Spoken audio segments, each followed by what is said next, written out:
আসসালামু আলাইকুম ভিউয়ার্স, আশা করি আপনারা ভালো আছেন।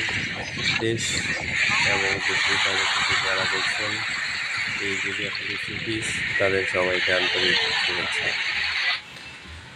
এবারের পর্বে আপনাদের নিয়ে এসেছি চট্টগ্রাম জেলার সীতাকুণ্ড উপজেলার গুলিয়াখালী সি বিচে।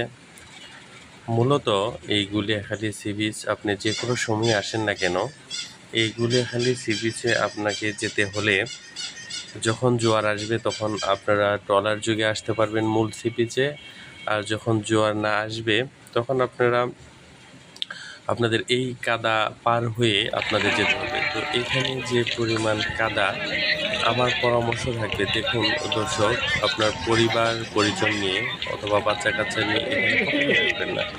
আর মূলত আমরা ভিডিওতে যে সমস্ত স্পট এখানে দেখা যায় বা দৃশ্য দেখা যায় অতটুকু সুন্দর এখানে না। তো এই কাদার রিস্ক নিয়ে যে কোনো সময় আপনি আসুন না কেন, এই কাদা থাকবেই। এই কাদার রিস্ক নিয়ে আপনার এখানে আসার কোনো মানেই হয় না পরিবার পরিজন্যে। হ্যাঁ, আপনি আসবেন যদি আপনি ব্যাচেলর ট্রিপ নিয়ে আসেন, বন্ধু বান্ধবের সাথে আসেন, তাহলে অবশ্যই আপনি এই গুলিয়াখালী সি বিচ দেখে যাবেন। তবে পরিবার পরিজন এবং বাচ্চা কাচ্চা নিয়ে এখানে না আসাই ভালো। আমাদের অ্যাট্রাকটিভ শুধু ভিডিওতেই যত সুন্দর দেখা যায়, আকর্ষিত করে, কিন্তু বাস্তবে ততটুকু নয়। তো এই বিপজ্জনক রাস্তা পারি হয়ে আপনাদের পরিবার পরিজন নিয়ে না আসাই আমি সমীচীন মনে করি।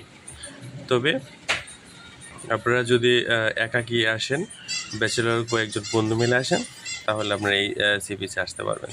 তো এই সি বিচে যখন আপনারা আসবেন, জোয়ারের সময় যদি আসেন তাহলে দৃশ্যটা মোটামুটি ভালো লাগবে। আর জোয়ারের সময় না আসলে আপনাকে মূল সি বিচে যেতে 10 থেকে 15 মিনিট হেঁটে যেতে হবে এই সি বিচে। তো পুরোটুকু রাস্তায় কাদা আর কাদা, আপনি দেখেছেন হাঁটু পর্যন্ত কাদা। তো এবং এই রাস্তাগুলো পিচ্ছিল, যাওয়ার মতো না। আপনার অনেকে আমরা যাওয়ার সময় দেখেছি অনেকেই পড়ে গিয়েছে। তো আমার ভিডিওতে উদ্দেশ্য হলো যে আপনাদেরকে সতর্ক করে দেওয়া, সাবধান করে দেওয়া এবং সত্য ঘটনা উন্মোচন করা, যে এখানে যতটুকু সত্য সেটা ফুটে তোলা। তো তো আজকে এই পর্যন্তই। আগামী পর্বে আপনাদের দেখাবো মূল সি বিচ, অর্থাৎ মূল সমুদ্র সৈকতটা কেমন। সেই পর্যন্ত ভালো থাকবেন, সুস্থ থাকবেন এবং আমাদের সাথেই থাকবেন।